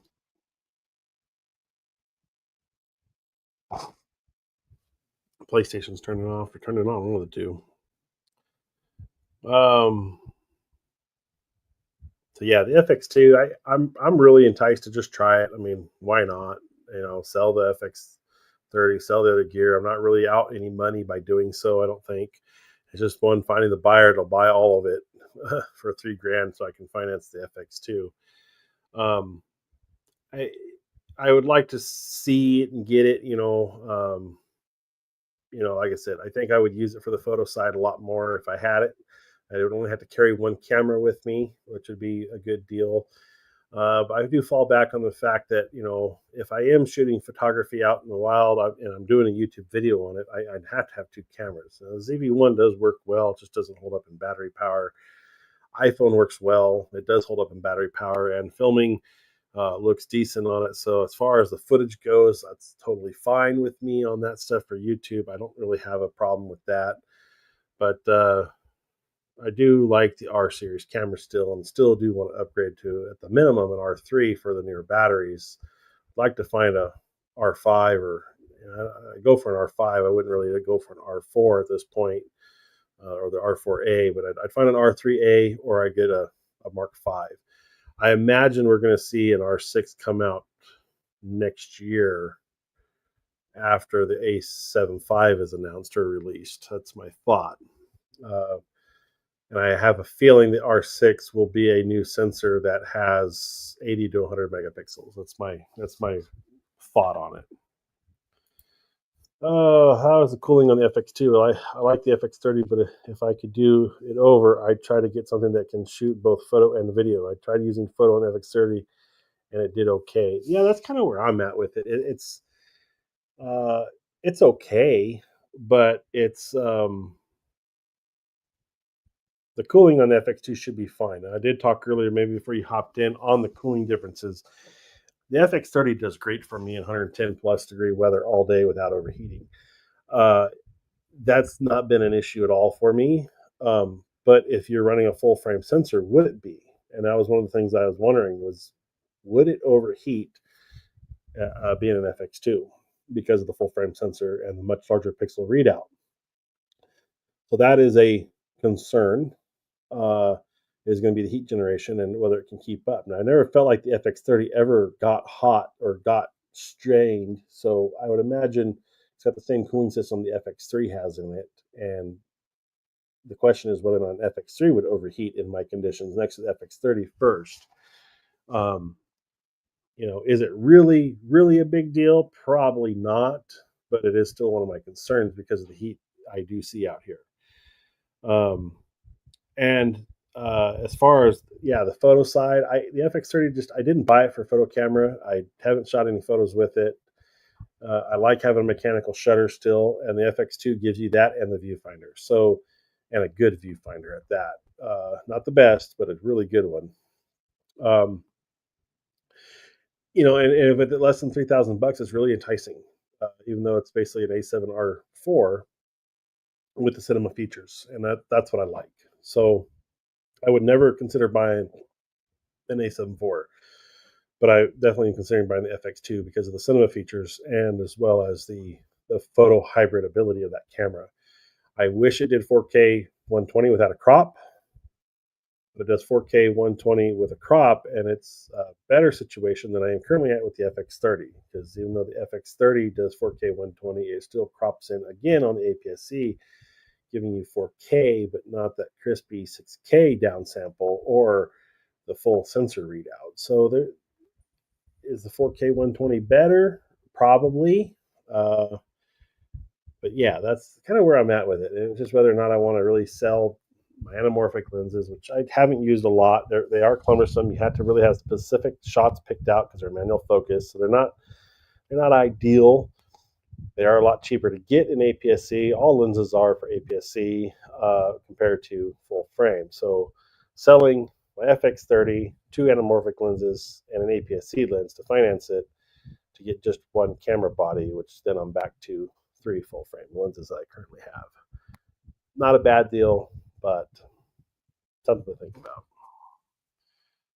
What's your thoughts on 360 cams? I would love to get a 360 cam. I think they're really cool. I think they can just point them and shoot them, basically set them up and forget them, and have both angles covered. I think that's a fantastic idea. I do like that. So personally, I think they're a great camera. I haven't invested in one yet. Haven't really had the need for one. I know if I was on the motorcycle more riding, I would definitely want one to put on the handlebars to show forward and back and have all that captured at once without having to run multiple cameras. I should probably try to find a used Sony photo camera since I have I should probably try to find a used Sony photo camera since I have a Tamron 7070 and prime lens. I mean, depending on your budget, A7 IIIs are coming way down in price. I shouldn't say way down. They're $1,000 or less now, and that's a good deal. An A7 III is a fantastic photo camera. The A7 R2 is another one, obviously, that I still like, but I'm at a point. It's been a few years. It's just time to upgrade, I think, on that one. So I would anybody asking me, I always suggest the A7 III unless you must have a high megapixel of the A7 R2. Because the A7R3s are still going for 1,500-ish to 2,000, so they're holding their own up there at that value. But the A7 III, sub $1,000 now. Sometimes if you buy it right, used, don't worry about the scuffs and scratches on the body. That's you want a good camera, it's still going to be pretty good in that regard. So I would definitely suggest the A7 III for the budget conscious. If you wanted to step up and get something a little nicer, I would look at the A7R3 or an R4. Obviously, I think the R cameras have always been a better bodied camera. I mean, even my A7R2 felt like it took pictures better than an A7 III did. Not saying picture quality or sensor quality, that all aside, the camera body itself just felt better shooting photos than the A7 III. The A7 III was very clunky and noisy, and the A7R2 has a really nice shutter on it. And so shutter's key to me in photography, and just that tactile feel you get from it and the experience of it. I love shooting the A7R2 for that shutter feel and what it gives you, where the A7 III was very loud and clunky. But it had a lot better autofocusing. It has a lot better battery life. It has pretty much better everything going for it, but it is in a cheaper body. The A7R4 would be a good option if you got I think they're 2,500 ish, 2,000 ish, depending on how you buy them. I haven't looked in a while, but they're up there. But that'd be a good option too. Uh, but you could be in the same boat as me. I mean, really, if you got wanted to sell the FX30, you've got since they raised the price $200 on it. If you can sell it right with a couple of the APS-C lenses, you might be able to find out just way into an FX2 that would be a as a full photo mode with manual shutter, and that may be a good option too. That's where I'm at. I'm really debating it whether or not it's worth doing that on it, or if I just keep the FX30 because I would like to ideally keep both, so I'd have set up my both cameras in my studio a little bit more permanently for an overhead shot and be able to have HDMI out. I do want to buy a switcher so I can do these live streams with a top down view.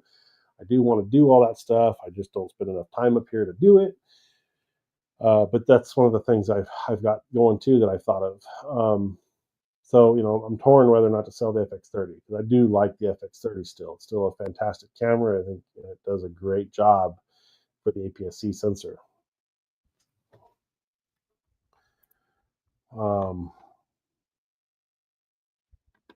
Let's see. Let's go look at the FX. Let's see what else we got in the Alfred. We've been popping in and out of here tonight. Let's go. We've only been to the second page so far. What's on page 3? That's a 55 millimeter 1.7. Bokeh control. Confirmed Sigma's new fast prime lens drop August 19th. 3512. Lots of reviews on the RX 1R Mark III. What's your thoughts on that, Matthew? You got any thoughts on that one? I think it's a good camera overall, but it's way overpriced. Nothing I ever need. So they say, was it worth waiting nearly 10 years? I mean, they got a new sensor in it, but it's not a new sensor. So there's top camera sales in China.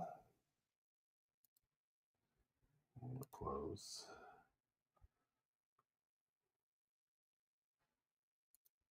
Oh, I'm not even sharing my screen, guys. Let's see here. There we go. Sales. A lot of RX1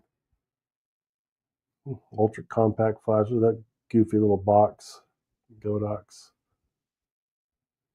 I do like the new viewfinder versus the old pop-up. This HX90 style viewfinder I never really cared for. I think this is a nice looking camera though. I like the angularity of all the dials and stuff. They cleaned it up quite a bit. It looks clean, simple. I don't know. Same lens. I like the viewfinder design better on the new one though. Yeah, well, as far back as I'm gonna bother going. Okay. Let's see what it says. So that's not that one. This one. What do you think? Why do you think they wanted a camcorder viewfinder on the FX2 versus a different design? In my experience with the FX30, there's just been a lot of times I wish I had a viewfinder. Video, you always tend to shoot down lower, more from the chest and hip area. So I think having the tilt-in viewfinder that pointed up so you can lean over the camera and see through the viewfinder, I think was a good, smart move to bring the camera height down.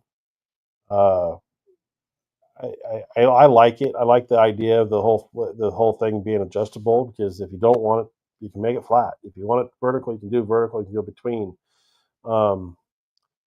It'd be cool if they made. I'm sure somebody's going to make a bigger eye cup for it because that would be ideal. Is have something a little bit more light protection, especially for like glasses wearers like myself that want to still wear your glasses looking through a viewfinder.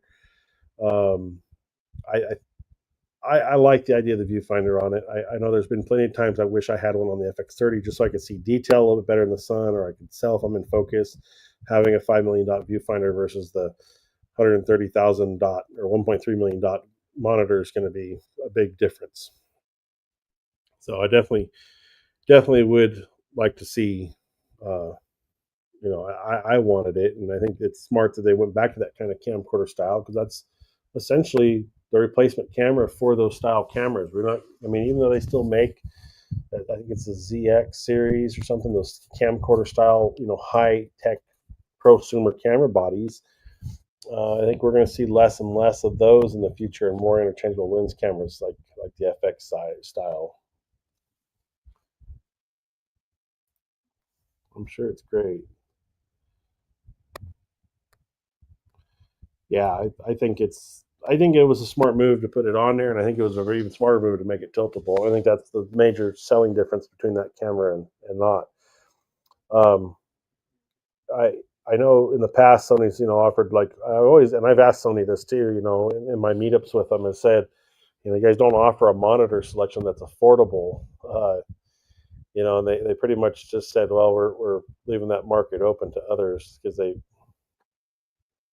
it's the way they compete with their markets, I guess. They just don't see the need to go into it. Like, when you got Ninja Atmos making great monitors that everybody assumes to buy, and they just make it work well with that. Um, Sony does have on-camera monitors. They're $700-800, and they're ridiculous expensive, and they're fairly old tech now. So, uh, but Sony does make some of the best monitors out there. So I don't know if it's worth mounting to your camera, but I did tell them it'd be nice if they made a kind of a budget conscious monitor only option, or modular that could add a recorder to it, option for the Sony that would be right off the Sony. They make cameras that can record to external recorders in higher resolutions, so why not make a monitor that offers that capability? But it's just something I guess they haven't seen the market share to go after. Um, yeah. So I was going to pull up the FX2 on B&H's website. I think it's out now, isn't it? Didn't it hit the market, hit the shelves? Is it even available? Or they pre-order? No, it's still pre-order. $6,700. Let's share the screen. Move.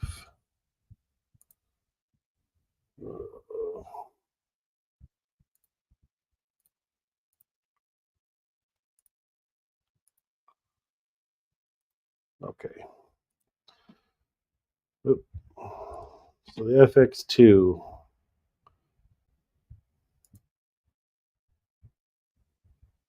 The Sony FX2 is a full-frame mirrorless camera aimed at cinema shooters while still offering impressive photography specs and AI-boosted tools for content creators. The camera features a 33-megapixel backside illuminated XMOR-R sensor that provides 15-plus stops of latitude for cinematic videos and high-resolution still images. The FX2 offers a range of log recording options and codecs, and can record up to 4K 30 frames per second using the full width of the sensor, 4K 60 with an APS-C crop, and 120 frames per second at 1080p. The FX2 includes many of Sony's AI-boosted features from its flagship cameras, including auto framing. So it's not 4K 120, it's 1080 4K. So that is a difference between the FX30, the FX2. The FX2 does not shoot 4K 120. It shoots 120 at 1080. That is like the big deal breaker in video to me. And do you really need it? Because the times I've shot 4K 120 with the FX30, I've liked having it. I think it looks good, even though it's a serious crop on it. But not having it in 4K at all with full sensor readout, that's the Achilles heel of that camera. Didn't you say you do car work or something like that? Yeah, I used to be a mechanic or technician on cars, if that's what you're talking about. I haven't really done any car photography or video work. Can you rent one to see if it's what you want, or ask Sony to send you a review unit? I am going to ask. I think I'll be able to get one after it's late enough. It may be possible to get one for a couple of weeks to test out, because I definitely wouldn't mind putting it through the paces to see what the comparison is on the FX30, whether it's worth getting. I also am going to try to get the RX1 R Mark III as a review unit also. But yeah, we're gonna see what we can do on that. What's your car question? Go back here. Let's see. Human pose estimation for improved autofocus performance, and dynamic active image stabilization for smoother video. Many of these benefits extend to photography performance as well, where the FX2 can shoot up to 10 frames per second, 33 megapixel images. The camera also offers 4K live streaming capabilities over USB, RTMP, and SRT, in addition to directly uploading to Sony Creators Cloud.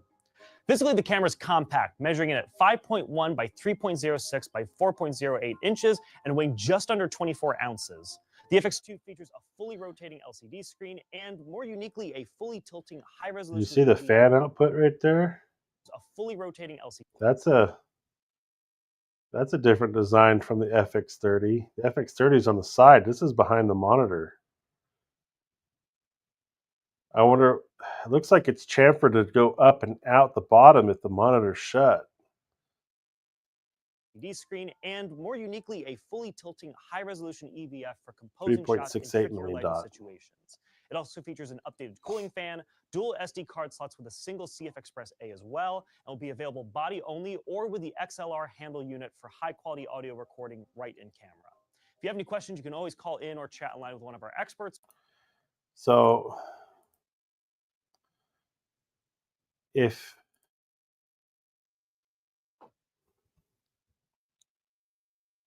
I wouldn't get the XLR handle unit, but I'd probably keep the XLR handle unit from the FX30. Let's see.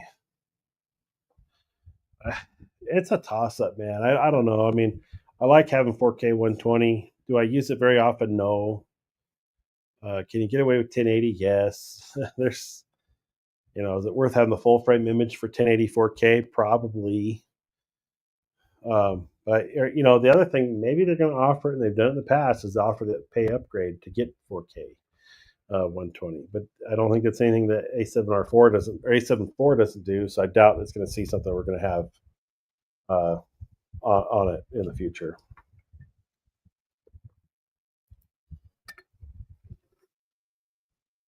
But that viewfinder is nice. Yeah, I imagine it's a nice thing to have on the camera and on a sunny day and be able to shoot viewfinder, even steady it to your face and watch still.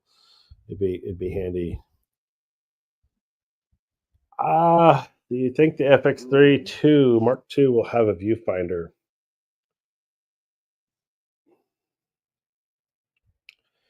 Yes, I think we're going to see the FX3 Mark II and the FX2 body. That's my thought. I think a lot of people would benefit from it under certain situations, so they'll just give it to it. I think we're going to see it using that body. The body, I don't see them using the body for only that one. They've always used their bodies across multiple cameras, so it would make sense the FX3 Mark II would be the same body as the FX2.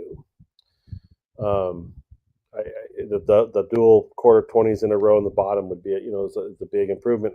I definitely, mine always comes loose and walks around a little bit. It doesn't in the cage, but you would essentially eliminate the cage need for it if by putting it in there. So I can see it having some benefit there.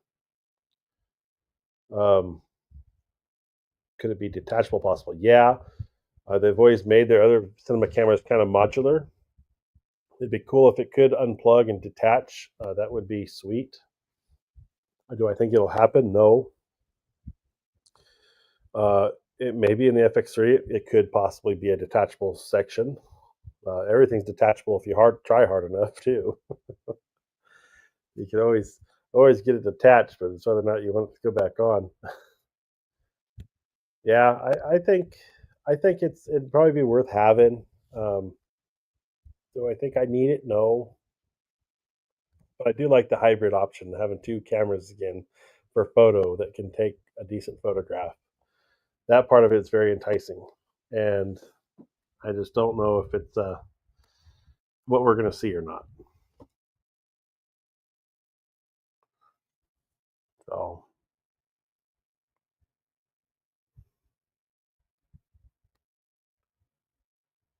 let's see here.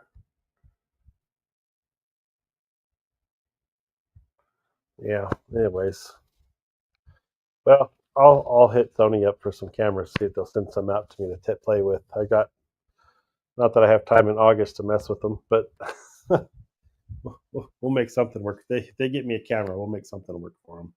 We'll have some fun. All right. Well, it is almost 2 hours on this thing. I'm going to call it. It's kind of a bad time to be in the camera enthusiast with the current USA pricing issues. Yeah, it is, but I think that's not over, and I think we're going to see far better results having a little bit higher price cameras. But it does suck that prices go up. Helps with selling though, and I am like I said the same thing with the FX2. I'm happy with the price, $2,700. That's not a problem for me. I don't think, as long as I can sell the thing. You got to plan a room tour one day. Take care. Yeah, I will. I'll get it. I'll get the studio ironed out here. It's about done, and I just got to come up here and start recording and put some videos out. I've got 3 recorded right now. I need to edit and get out to you guys. It's one of the one of the PlayStation 5 controller videos, new headphones, and shooting on film. That's the third one. So I'm still got to send my film off to get developed before I can finish that video. So that's sitting over there to be mailed out. I got to get that sent off to a lab and have it checked out. See if my shots come out with that old Zeiss Icon camera from a vacation. That'd be a good one. Looking forward to it. But yes, take care. Have a good one, guys. I appreciate you all coming in. Thanks for stopping in. Check back on the live if you want to see those pictures that I unboxed. Go back and rewatch this again. Check those photos out. See how they look. Let me know what your thoughts are on it in the comments. Which one you prefer? I think looking at the 2 options, I think BayPhoto did it right the first time. I think they just went to the extreme on the second one. Not quite what I was looking for, but it's a usable image. I mean, it's not terrible. But anyways, you guys all have a good one. We'll see you in the next one. We'll talk to you later. Bye. It's looking good. We'll have a great rest of your week. Yep, you too, Matthew. We'll see you out there in the land of YouTube. Good night.